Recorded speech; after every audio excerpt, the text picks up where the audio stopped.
নমস্কার, আমি তনুশ্রী। তনুশ্রী রান্নাঘরে আপনাদের সবাইকে স্বাগত। আপনারা কেমন আছেন? আশা করছি আপনারা ভালো আছেন, আর আমিও আপনাদের ভালোবাসায় ভালোই আছি। আজকের আমার রেসিপি ইলিশ বিরিয়ানি। পুরনো বন্ধুদের অসংখ্য ধন্যবাদ আমার পাশে থাকার জন্য। নতুন বন্ধুদের জানাই সাদর আমন্ত্রণ। ভিডিও শুরুর প্রথমে যেই বন্ধুরা ইউটিউব থেকে দেখছেন তাদের কাছে অনুরোধ রইল আমার ইউটিউব চ্যানেলটাকে সাবস্ক্রাইব করে আমার পাশে থাকার। আর যেই বন্ধুরা ফেসবুক থেকে দেখছেন তাদের কাছে অনুরোধ রইল আমার ফেসবুক পেজটাকে ফলো করে আমার পাশে থাকার। আজকের আমার রেসিপি ইলিশ বিরিয়ানি। যদি ভালো লাগে ভিডিওটা স্কিপ না করে সম্পূর্ণ দেখার অনুরোধ রইল। আশা করি আপনাদের ভালো লাগবে। সঙ্গে থাকুন আর দেখতে থাকুন। চলুন দেখা যাক এই ইলিশ বিরিয়ানি বানাতে আমার কি কি উপকরণ লাগছে। প্রথমে ইলিশ মাছ ভালো করে কেটে ধুয়ে পরিষ্কার করে নুন, হলুদ আর লঙ্কার গুঁড়ো মাখিয়ে নিয়েছি। নিয়ে নেব প্রথমেই কিছু গরম মশলা, সাজিরে, গোলমরিচ, কাবাব চিনি, এলাচ, দারচিনি, লবঙ্গ আর জয়িত্রী। নিয়ে নেব এখানে মশলায় আছে আদা, রসুন, কাঁচা লঙ্কা, পেঁয়াজ, টক দই, কাজু আর চারমগজ ভিজিয়ে রেখেছি। দেখুন একটা মিক্সির জারে সমস্ত মশলা দিয়ে দেব, আর দিয়ে দেবো হাফ কাপ দই। ফাইন একটা পেস্ট বানিয়ে নেব।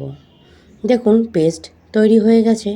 এই পেস্টেই দিয়ে দেব মিঠা আতর আর দেব বেশ খানিকটা কেওড়া জল। আজকের আমার রেসিপি যদি ভালো লাগে ভিডিওটা সম্পূর্ণ দেখে লাইক, শেয়ার, কমেন্ট আর চ্যানেলটাকে সাবস্ক্রাইব করতে ভুলবেন না। দেখুন এই পেঁয়াজের বেরেস্তা আগে থেকে করেই রেখেছি। কড়াইতে খানিকটা ঘি দিয়ে কাজুগুলো ভেজে নেব। ওই তেলেই দিয়ে দেব আরও খানিকটা ঘি। ঘি গরম হয়ে গেলে দিয়ে দেব গোটা গরম মশলা ফোড়ন।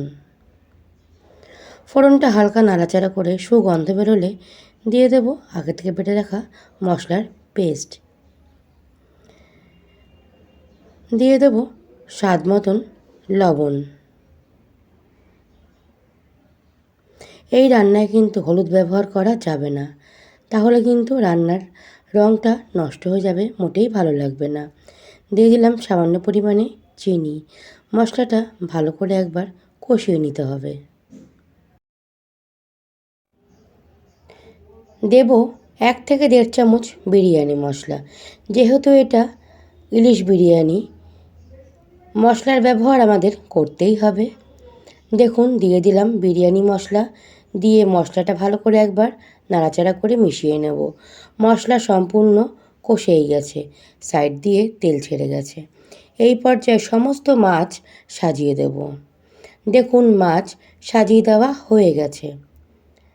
এবার মাছটাকে একটু উল্টিয়ে পাল্টিয়ে দিতে হবে। আর দিয়ে দেব মিক্সির বাটি ধোয়া জলটা। দেখুন মাছটা রান্না হয়ে গেছে। দিয়ে দেব খানিকটা বেরেস্তা। দেখুন এবারে মাছ আর ঝোল সম্পূর্ণ আলাদা করে রাখবো। এবার বিরিয়ানি দমে দেওয়ার জন্য আলাদা একটা পাত্র নিয়ে নিয়েছি। সেই পাত্রে আগে তেজপাতা বিছিয়ে দিয়েছি। দিয়ে দেব অর্ধেকটা ভাত। আমি ভাত আগে থেকে করিয়ে রেখেছিলাম। দেখুন ভাতটা দেওয়া হয়ে গেছে। এবার সমস্ত মাছ বিছিয়ে দেব। দেখুন সমস্ত মাছ একে একে দেওয়া হয়ে গেছে। এবার আমি খানিকটা একটু ভাত আলাদা করে তুলে রেখেছিলাম। ওই ভাতে সামান্য একটু ফুড কালার মিশিয়ে হলুদ রঙের ভাত তৈরি করে রেখেছিলাম। এবার দিয়ে দেব হলুদ রঙের সেই ভাতটা। দিয়ে দেব পরিমাণ মতন লবণ।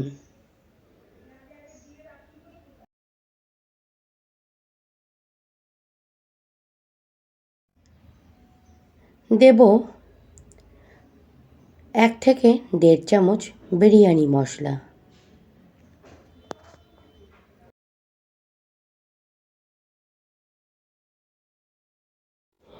দিয়ে দেব আরও খানিকটা স্বাদ মতন চিনি।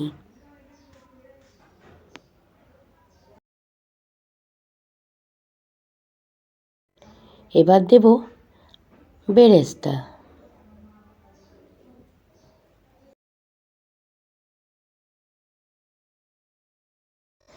দিয়ে দেব আগে থেকে ভেজে রাখা কাজু। এটা সম্পূর্ণ অপশনাল, আপনারা চাইলে নাও দিতে পারেন। এবার দেব ঘি। ঘি দিয়ে সমস্ত সাদা ভাত ওপর দিয়ে আবার একটা লেয়ারে ছড়িয়ে দেব। আবারও দিয়ে দেব পরপর একে একে কালারিং ভাত, পেঁয়াজের বেরেস্তা, যা দিয়েছিলাম আগে সব কিছু আরও একবার ওপর দিয়ে ছড়িয়ে দেব।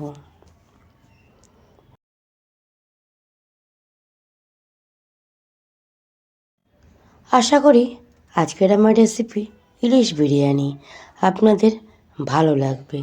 ভালো লাগলে সম্পূর্ণ দেখে সুন্দর একটা কমেন্ট করে যাবেন। দেখুন সবার শেষে দিয়ে দিলাম ঘি।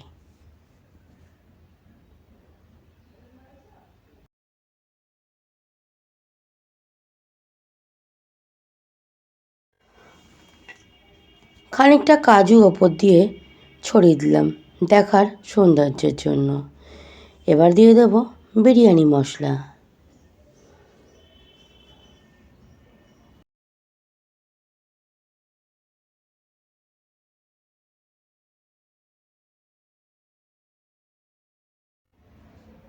দিয়ে দেব সামান্য পরিমাণে চিনি।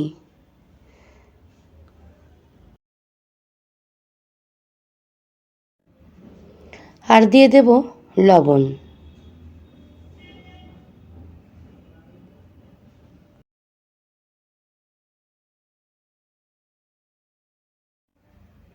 এবার দেব কয়েকটা চেরা কাঁচা লঙ্কা।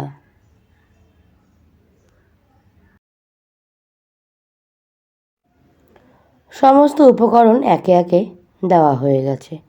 দেখুন অপূর্ব হয়েছে দেখতে। এই পর্যায়ে ঢাকা চাপা দিয়ে দেব আর গ্যাসের ফ্লেমটা লোতে রেখে আধ ঘন্টা দমে রেখে দেব। আমি 30 মিনিট পর ফিরে এলাম। তৈরি হয়ে গেছে আজকের রেসিপি ইলিশ বিরিয়ানি। কি অপূর্ব হয়েছে দেখতে। আমি স্যালাডের সাথে পরিবেশন করে দিয়েছি। আমার আজকের রেসিপি ইলিশ বিরিয়ানি যদি ভালো লাগে বাড়িতে একবার হলো বানিয়ে দেখতে পারেন।